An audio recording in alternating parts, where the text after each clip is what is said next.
Donc, pour bien apprendre à utiliser les fonctions booléennes, on va seulement faire une empreinte très simple d'une pièce que voici, le porte-poussière. Ce que je vais faire, c'est que je vais me créer des volumes, je vais extruder des blocs qui vont me servir pour venir déposer l'empreinte de ma pièce. Donc moi, je vais devoir, ce que je cherche à faire, c'est prendre les surfaces qui sont ici et qu'elles deviennent les surfaces dans mon moule et que les surfaces qui sont ici à l'intérieur deviennent aussi les surfaces dans l'autre section du moule. Et quand je vais associer les deux pièces de moule ensemble, le trou qu'on va retrouver à l'intérieur, ça va être en réalité la pièce qui est là. Donc, je peux le faire de façon très simple au début. Je vais aller faire un esquisse, disons, sur le plan de dessus. Je vais englober ici ma pièce. Je vais le faire très simplement pour que vous puissiez comprendre. Ça, on va aller avec des étapes plus complexes un peu. Je vais mettre 200 dans une direction. Là, ici, on ne va pas respecter des dimensions standards pour faire des inserts. On va vraiment juste générer la géométrie et je ne vais pas fusionner le résultat. Je ne vais pas fusionner le résultat. Donc, je vais me retrouver avec un bloc plein et je vais aller effectuer une intersection qui est juste ici entre, si on regarde, entre deux volumes, mon porte-poussière et mon bloc que je viens de créer. Je vais générer l'intersection et moi, ce que je veux faire, je veux exclure la portion intérieure. Là, on ne le voit pas, là, mais c'est cette section-là qui va disparaître. Donc, je me retrouve avec un bloc, je vais le couper. Et là, vous allez constater que quand j'avance, à l'intérieur, j'ai la forme de mon porte-poussière. Je peux aussi aller en vue ligne cachée.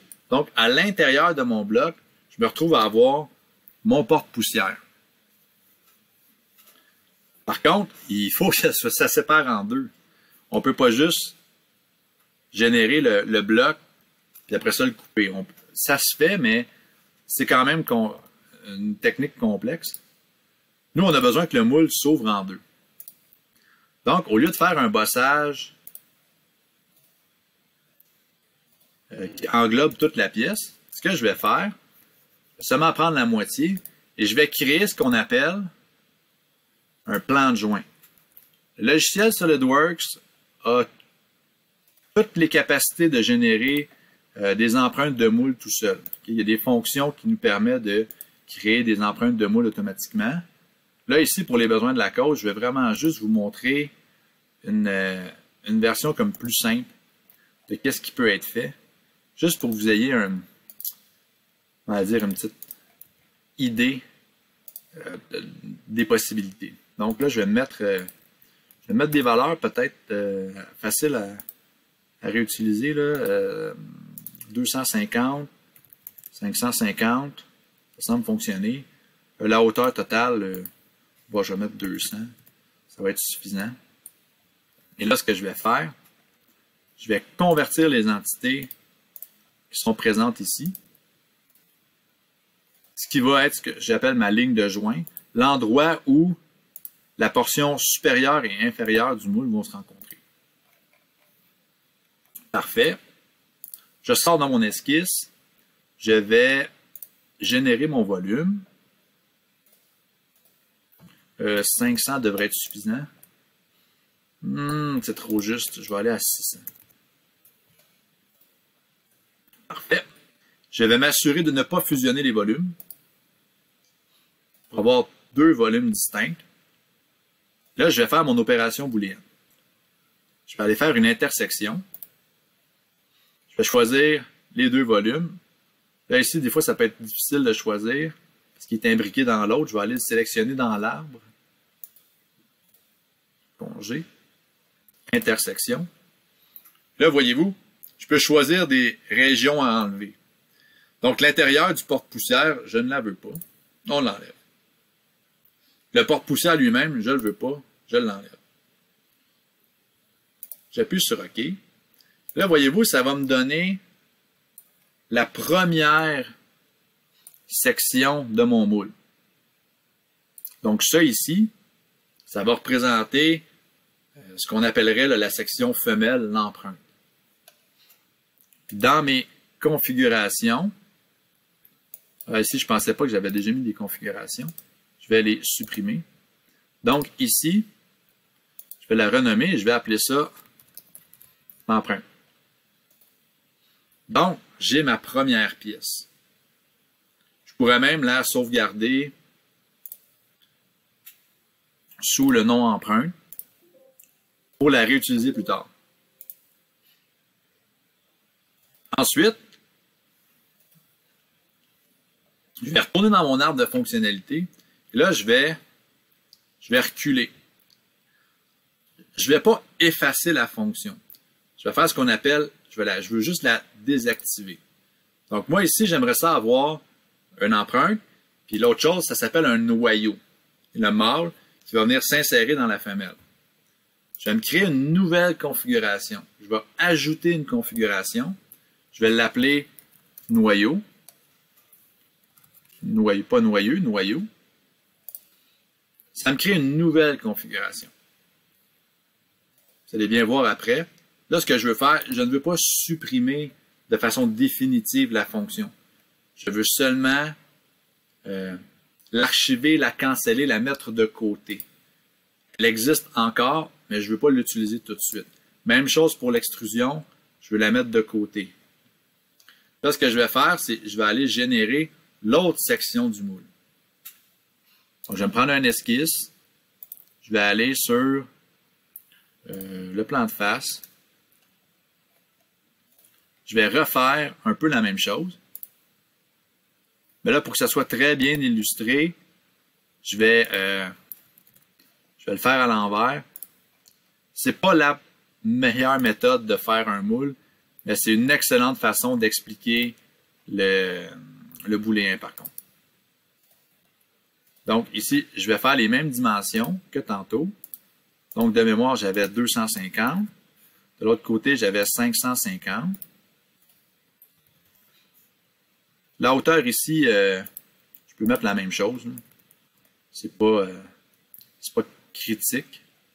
Là, ensuite, je vais aller convertir les entités qui vont générer ce que j'appelle le plan de joint, le point de contact entre le mâle et la femelle. Je vais confirmer mon choix. Je vais sortir de l'esquisse. Et là, voyez-vous, je peux extruder la première section. Donc, 600 plan milieu. Parfait. Donc là, par contre, j'ai quoi? J'ai le bloc. Ah, je vais m'assurer de ne pas les fusionner d'ailleurs. Je ne veux pas les fusionner. Donc là, j'ai mon bloc qui est en dessous. J'ai mon porte-poussière qui est ici. Mais là, en faisant cette fonction-là, je n'ai pas rempli l'intérieur. Là, ici, j'aurais besoin d'avoir du métal pour pouvoir générer la forme qui est là. Là, regardez ce que je vais faire. Je vais créer un deuxième volume, puis je vais les additionner. Okay. On va aller faire ça. Ça va vous permettre d'explorer en même temps les fonctions booléennes. Donc, je fais un petit détour pour me rendre à destination, mais ultimement, là, ça va vous aider à mieux comprendre. Donc là, ce que je vais faire, c'est que je vais convertir les entités. Je vais aller chercher les lignes déjà existantes. Je vais aller remplir l'intérieur qui manque. Donc, je choisis ces faces-là. Ça, c'est une chose. Ensuite, je vais aller sélectionner. Je vais aussi convertir ces entités-là. On va y aller aussi avec ces entités-là.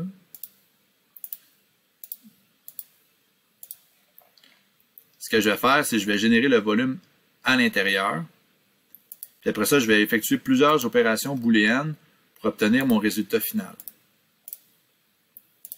Puis on va aller faire l'assemblage dans le module assemblage, juste pour voir le résultat final, à quoi ça pourrait ressembler. Donc, je fais mes conversions. Parfait. Je vais faire un petit décalage de cette ligne-là. Décaler. Je veux pas tout décaler par contre. Je veux décaler graduellement. Je ne veux pas sélectionner une chaîne. Je veux aller vers l'intérieur.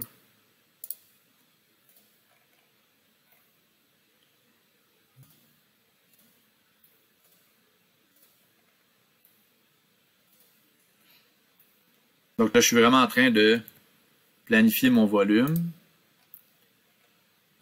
Ces lignes-là vont être pour la construction.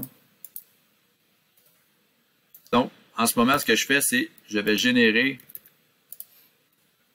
une pièce volumique avec laquelle je vais pouvoir faire une intersection entre la première base que j'ai dessinée avec le porte-poussière et ce volume-ci. Et en bout de ligne, je vais me retrouver seulement avec la matière métallique qui va me permettre de mouler l'intérieur du porte-poussière. Donc, je vais mettre ça en pointillé.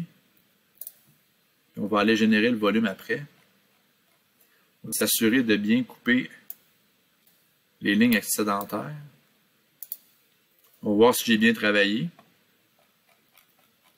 Je vais aller générer mon volume, fonction, bossage, plan milieu. Je ne fusionne pas les résultats. Là, je vais aller afficher mon autre bloc. Donc, j'ai plein de blocs. J'ai plein de volumes différents. Là, je pourrais les combiner.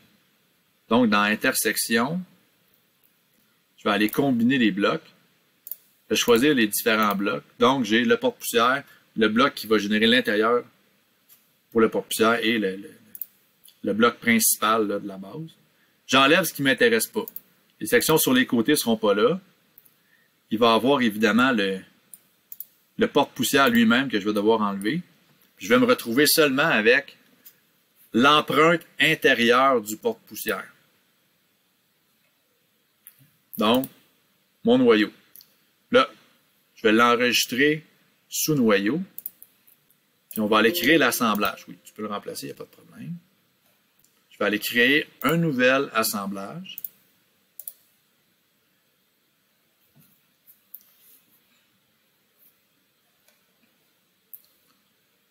Bon, je viens de rentrer dans mon module assemblage.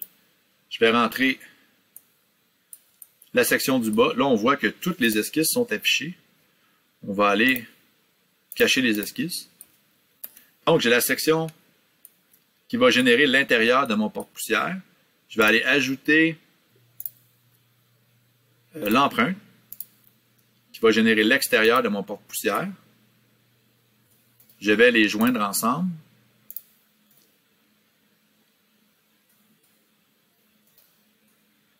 Je vais joindre ces deux faces-là, une vis-à-vis de l'autre. Je vais ensuite coller les surfaces ensemble. Et là, on va aller jouer avec la transparence, je crois. Modifier la transparence.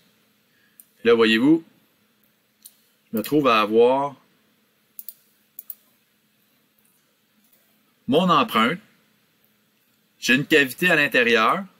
Et cette cavité se trouve à être littéralement le volume du porte-poussière que je cherche à reproduire par injection.